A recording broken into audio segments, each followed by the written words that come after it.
Ini mengenai tentang yang pembahasan terakhir itu bagaimana cara menerima takdir ya. Sebelumnya aku mau sedikit bercerita latar belakangnya. Kalau sebelumnya saya pernah sangat kehilangan seorang adik yang sangat saya cintai dan itu mendadak posisinya. Dimana di situ saya sangat terguncang dan kesulitan untuk bisa menerima gitu, untuk menerima keadaan, terus merasa bersalah gitu, sampai itu lumayan lama untuk saya bisa menerimanya, hampir bertahun-tahun. Nah, dari situ saya ikut kajian segala macam, saya belajar juga untuk bagaimana menerima takdir seperti itu. Cuman memang dalam prakteknya tidak semudah itu gitu. Jadi secara teori memang sudah tahu, sudah paham harus bagaimana gitu, bahwa semuanya itu qadarullah dan sudah ketetapan Allah. Cuman setelah proses bertahun-tahun itu saya merasa oh iya saya udah menerimanya gitu. Saya sudah ikhlas untuk adik saya ini sudah di tempat yang aman gitu di sana. Tapi setelah saya menyadari itu dan berusaha sembuh dan merasa sudah lebih baik, entah kenapa ketika ada satu trigger yang dimana kejadiannya mungkin men-trigger yang sebelumnya itu malah berefek ke fisik saya gitu. Jadi secara logika, secara pikiran itu udah oh ini qadarullah gitu. Tapi ternyata ngefeknya tuh ke fisik. Jadi ke fisik saya tuh sakit gitu, ada keluhan gitu. Jadi saya merasakan itu ketika ke-trigger waktu itu bapak saya masuk ICU mendadak. Jadi di situ kayak kok kayak ke-trigger lagi ya, kayak kok maksudnya sebelumnya kan udah tahu nih maksudnya harus gimana gitu. Saya udah paham harus gimana, cuman ketika itu efeknya tuh langsung ke badan gitu langsung. Jadi kalau ke badan itu kan sesuatu yang nggak bisa saya kontrol ya, maksudnya tiba-tiba aja gitu sakit gitu, mengalami sakit apa gitu sampai harus cek minum obat, sampai sekarang bahkan saya harus mengalami pengobatan gitu baru 4 bulan. Nah itu yang masih menjadi masalah di saya, harus gimana ya kalau misalnya udah kayak gitu gitu. Apakah masih ada yang kurang untuk dalam proses penerimaan atau pemahaman dari takdir yang saya terima gitu sih. Dalam teori mental itu ada yang namanya reframing ya. Reframing itu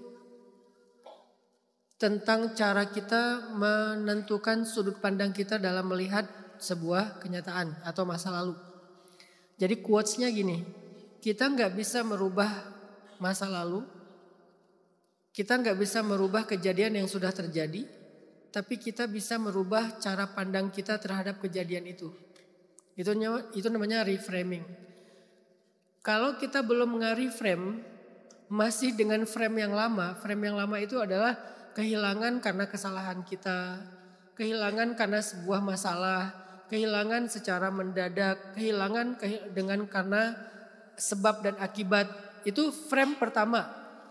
Kalau kita belum merubah frame itu, kita nanti akan larut dalam rasa nggak rela, rasa bersalah, rasa marah.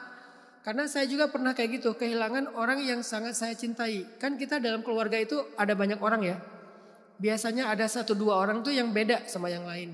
Di keluarga kita keluarga besar. Kita ada 7 anak. Dari kita saudara bertujuh itu, yang paling saya cintai dan paling dekat dengan saya itu adalah kakak saya yang ketiga. Dan kakak saya yang keempat, karena saya yang kelima. Kakak saya yang keempat itu meninggal saat musibah tsunami di Aceh. Ketika saya masih kuliah di Mesir. Meninggalnya bareng dengan ibu saya juga, musibah tsunami. Jadi waktu tsunami itu saya kehilangan ibu sama kehilangan kakak. Ibu dibandingkan ayah, saya lebih dekat ke ibu. Kalau kakak-kakak, di antara semua kakak-kakak, saya dekatnya ke kakak ini, namanya Kak Yus namanya. Jadi ketika saya masih kuliah di Mesir, saya terus berpikir nanti kalau saya udah lulus, saya pengen membahagiakan ibu sama kakak. Kalau yang lain mungkin pasti dibahagiakan, cuman bukan yang sebesar harapan 2 orang ini gitu. Saya pengen banget membahagiakan ibu saya, kakak saya, ibu saya, kakak saya, ibu saya. Malah saya nggak mikirin nikah, nggak mikirin mau punya jodoh. Saya cuma pengen baru lulus itu pengen bahagiain mereka berdua dulu aja gitu. Nggak mau nambah beban ataupun amanah baru pasangan dan keturunan. Pengen berdua mereka dulu aja. Ternyata Allah menguji kita dengan orang yang paling kita cintai.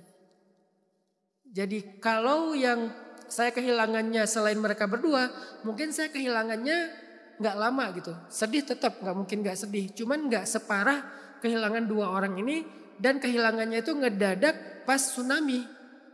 Sayanya masih kuliah. 2 bulan sebelum tsunami, ibu saya nelpon nyuruh saya pulang karena ibu saya lagi sakit. Waktu itu saya lagi nabung, karena kita orang miskin gak punya biaya banyak. Saya harus milih, uang tabungan saya pakai pulang dulu ke Indonesia, atau saya pakai haji, karena waktu itu saya pengen haji. Haji dari Mesir itu murah, cuma sekitar 500 sampai 1000 dolar. Ya sekitar 8 juta sampai 15 juta lah. Jadi lumayan murah ketimbang haji dari Indonesia. Dan gak ada kuota, tahun ini daftar, tahun ini berangkat. Kesempatan kan? Saya bilang ke ibu saya, "Mak, boleh nggak uang yang saya tabung itu saya pakai haji dulu tahun ini? Maaf, belum bisa pulang." Walaupun ibu saya nelpon karena beliau sakit minta saya pulang.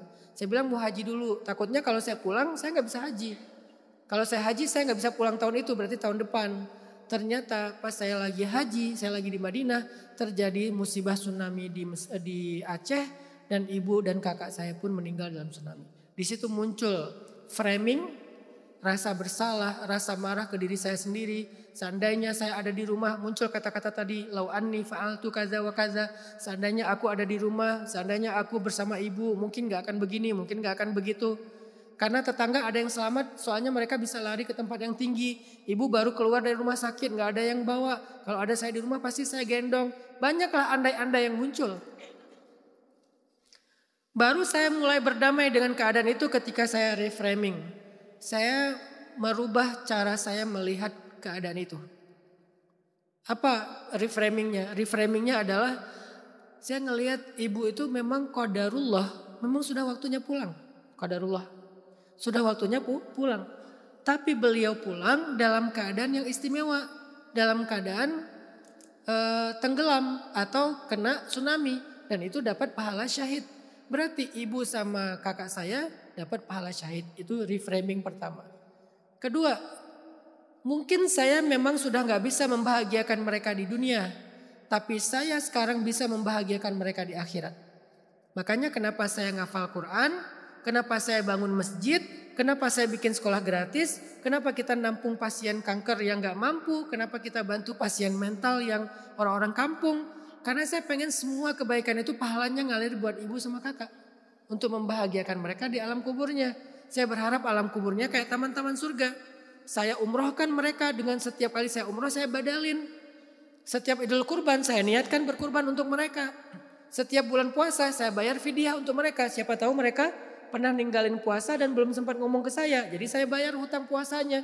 Jadi fokus saya setelah reframing adalah gimana membahagiakan mereka dengan cara yang lebih baik. Akhirnya saya menerima dan jadi konstruktif. Ini namanya reframing. Jadi Kak Meli, saya nggak bisa ngasih saran dari sisi psikis ya. Ini harus konsultasi dengan psikolog dan psikiater, bahkan mungkin secara klinis karena berpengaruh kepada fisiknya. Tapi dari sisi agama, Nabi ngajarin kita untuk reframing. Bahasa Islamnya tuh hikmah. Bahasa Islamnya hikmah. Melihat pesan di balik sebuah peristiwa. Lalu pesan itu kita jadikan sebagai amal solih. Dulu saya berpikir sedih banget gak bisa ada saat ibu membutuhkan saya. Dan sedih banget juga karena gak bisa membahagiakan ibu. Saya belum bisa nerima ibu pergi mendadak. Harusnya nunggu saya pulang, nunggu saya lulus. Saya akan belikan dia rumah, belikan dia mobil, ngajak dia jalan-jalan, ngajak dia haji dan umroh. Kan itu rencana seorang anak pada ibunya. Tapi setelah hikmah, setelah reframing, saya jadi berpikir, memangnya saya lebih baik untuk mengurus ibu saya daripada Allah di akhirat.